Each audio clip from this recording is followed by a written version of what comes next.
हिमाचल प्रदेश विधानसभा चुनाव के लिए बीजेपी ने अपना संकल्प पत्र जारी कर दिया है। इस संकल्प पत्र में बीजेपी ने कई बड़े वादे किए हैं।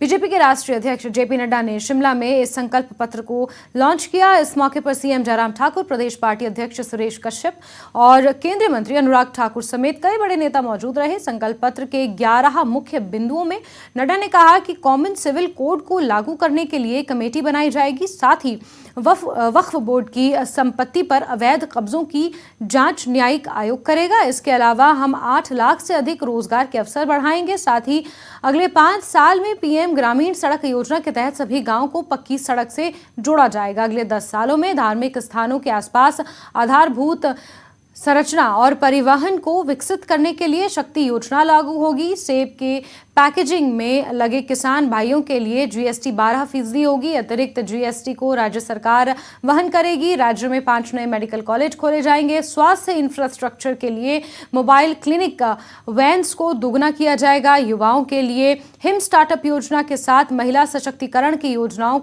का विस्तार भी किया जाएगा।